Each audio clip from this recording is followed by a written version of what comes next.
भरपूर ठेचा। चला जाता हूँ खुशी की धुन में, तड़पते दिल के तराने लिए, मिलन की मस्ती चटनी में छाई है, मिलन की मस्ती चटनी में छाई है, ला ला ला ला ला ला ला ला ला ला।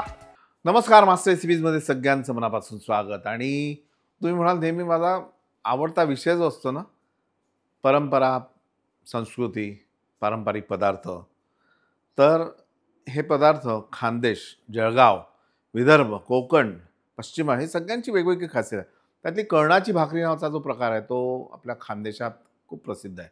अगदी तुमच्या औरंगाबादपर्यंत सुद्धा येतो। आणि मग ही कळणाची भाकरी म्हणजे नेमकं काय प्रकरण आहे ते पाहूयात आपण। सगळ्यात पहिले कळणाचं पीठ कसं करतात ते पाहू चला।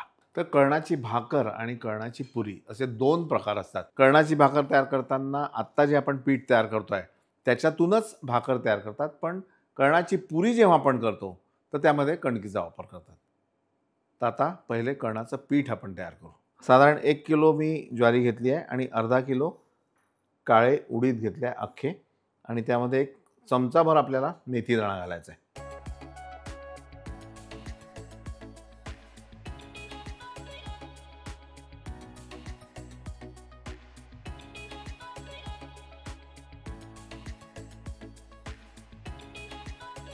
चक्कीवर याला बारीक दळून आणायचं। तर कळणाचं पीठ जे आहे ते छान दळून आणलेलं आहे आणि कळणाच्या पिठाची आपल्याला भाकरी बनवायची आहे। पण भाकरी बनवण्यापूर्वी तुम्हाला सांगतो, वैदर्भीय खाद्य संस्कृती नावाचं एक माझं छान पुस्तक आहे, ते सकाळ प्रकाशननी आणलेलं आहे आणि नुकताच याला अवॉर्डसुद्धा मिळालेला आहे। तर हे पुस्तक तुम्हाला जसं मिळेल, जिथे मिळेल तसं घ्या, किंवा खालती व्हॉट्सॲप नंबर आहे त्याच्यावर मागा, तर तुम्हाला ते घरपोच मिळेल। ठीक आहे, चलो। तर भाकरी बनवताना गरम पाण्याचा वापर करायचा आणि छान चुरून घ्यायचं, म्हणजे भाकरी तुमची उत्तम होते। आणि या भाकरीबरोबर आपल्याला अगदी बेसिक असा ठेचा बनवायचा आहे। आपण पहिले भाकरीचं पीठ जे आहे ते भिजवून घेऊ। आता आपण मोजून पीठ घेऊ। 2 वाट्या, ही दुसरी वाटी। यामध्ये मी घालतोय थोडंसं मीठ। तर यामध्ये गरम पाणी जे घालायचं आहे तेही मोजून टाकू, म्हणजे तुम्हाला लक्षात येईल की नेमकं किती पाणी यामध्ये असावं। हात स्वच्छ धुवून घ्यायचे बरं का। त्यानंतर हे गरम पाणी,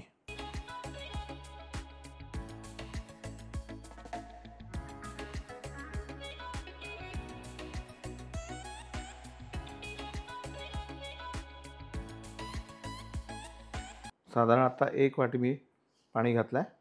नंतर किती किती लागतं पाणी ते आपण बघूया।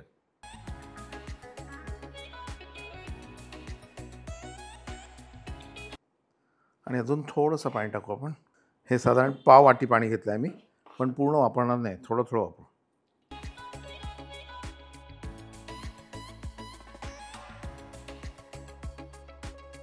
आता हे तिन्ही एकत्र केल्यानंतर तुम्हाला लक्षात आलं असेल की हे थोडंसं घट्ट झालं आहे।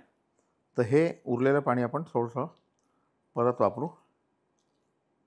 ये बा, आणि हे सगळं एकत्र करून घ्या। उडदाची डाळ असल्यामुळे ह्याला चिकटपणा तसाच असतो। आणि नंतर ह्याला छान मळून घ्यायचं।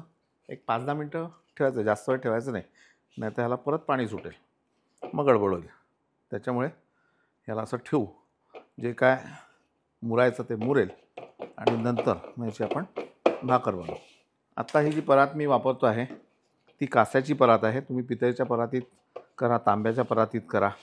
कसं असतं, हे मळताना किंवा भिजवताना कळत नकळत या भांड्यातले मिनरल्स, म्हणजे आजकाल डॉक्टरसुद्धा सांगतात की पितळ वापरा, तांबं वापरा, लोखंड वापरा, त्याच्यानंतर तुमचं काय कास्ट आयर्न ते वापरा। तर सगळ्यांना असं सांगणं आहे की आमच्या स्टोअरमधून घ्या हे सांगणं नाही। भरपूर दुकानं आहेत, तुमच्या घराजवळ असतील, ऑनलाईन असतील, किंवा जे सामान जुनं आईबाबांनी ठेवलेलं आहे, सासू सासऱ्यांनी ठेवलं आहे, ते मोडीत काढू नका, ते बाहेर आणा आणि तुमचं स्वयंपाकघर रंगीत करा। आता भाकरी केवढी मोठी हवी त्यानुसार पीठ घ्यायचं।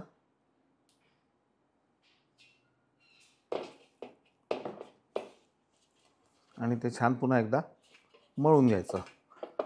मळून घ्यायचं या शब्दाला आमची माई आजी आहे, माई आत्या, तर ती एक छान शब्द वापरायची, आपलंसं करून घ्यायचं. किती छान शब्द आहे किती, की आपलंसं म्हणजे जो आपला आहे, जो आपल्याला मदत करेल. म्हणजे हे पीठ जर छान मळलं, आपल्याला मदत करेल भाकरी छान होण्यासाठी, असं असतं. आता भाकर आपण यावरच छान थापून घेऊ.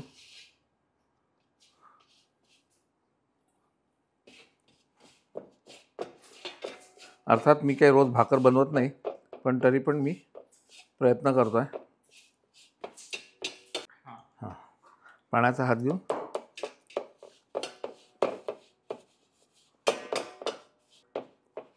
आता ओलं केलं, मग पुन्हा हे पीठ लावलं, त्याच्यामुळे भाकरीला छान अशी ग्रीप आली. ही थोडी मोठी झाली की मग परत फिरवायची, त्याच्यामुळे भाकरी खालती चिटकत नाही आणि मोठी होते. घेताना सुद्धा ही अशी छान घ्यायची आणि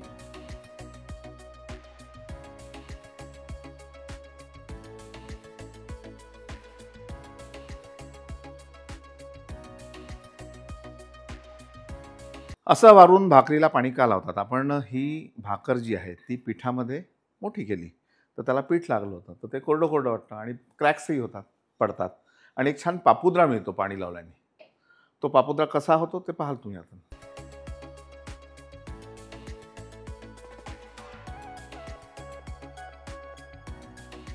आता पहा, हा जो पापुद्रा निघाला ना, हा हा आपल्याला कशामुळे मिळाला?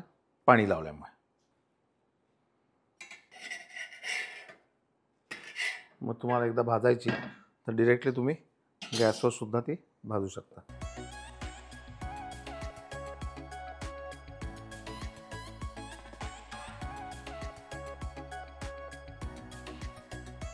एक महत्त्वाची टिप तुम्हाला देतो की भाकऱ्या तुम्ही करता, पण भाकऱ्या ठेवत्या कशा यावर सुद्धा खूप सगळं अवलंबून आहे.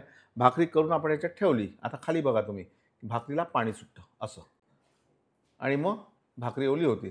म्हणून अशा जाळीच्या ह्याच्यामध्ये तुम्ही भाकरी ठेवा, ह्याने इथून याला हवाही लागते आणि मोकळी असतं.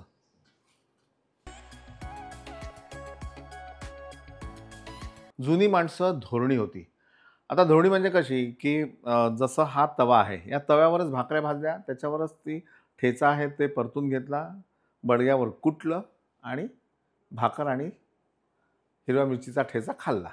सोपं, काही जास्त फापट पसारा नाही, भांडी नाही. तसंच भातावरचं पिठलं नावाचा जो प्रकार आहे कोकणातला, एकाच भांड्यात भात शिजवतात.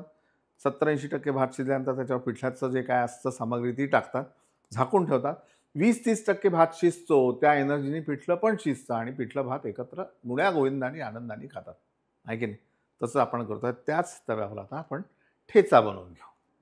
तेल, जिरे, यामध्ये हिरव्या मिरच्या,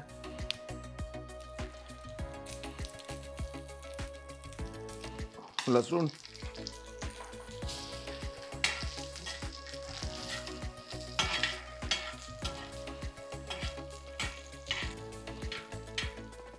आणि छान परत त्यावर भाजलेले शेंगदाणे. आता याचं प्रमाण कसं, की एक 8-10 मिरच्या घेतल्या, भाजलेले शेंगदाणे एक पाव वाटी, त्याच्यानंतर लसुणीच्या पाकळ्या 15 ते 20, जिरं चमचाभर आणि मीठ. तर हे सगळं घातल्यानंतर सगळ्यात शेवटी कोथिंबीर बरोबर ते कुटायचं, मग मजा येते. कोथिंबीर फोडणीत नाही घालायची. एक छोटी टिप तुम्हाला देतो की जेव्हा आपण ठेचा करतो तयार, तर हिरवी मिरची, त्याच्यानंतर लसूण, शेंगदाणे, जिरं, कोथिंबीर हे सगळे जिन्नस असतात आणि परतून घ्यायचे असतात. तर होतं काय की आपण कोथिंबीरसुद्धा त्याच्यात कधी कधी परतून घेतो, ते तसं करू नका. लसूण, हिरवी मिरची, त्याच्यानंतर शेंगदाणे आणि जिरं हे तेलावर परतलं, जेव्हा आपण कुटायला घेतो तेव्हा कोथिंबीर घाला, मीठ घाला आणि ठेचा कुटा, तो जास्त अप्रतिम लागेल. हे बडगं जे आहे हे आमच्या जळगावला मिळतं आणि होळीसाठी एक छान मार्केट लागतं, त्यावेळी तुम्हाला हे बडगं अवेलेबल असतं.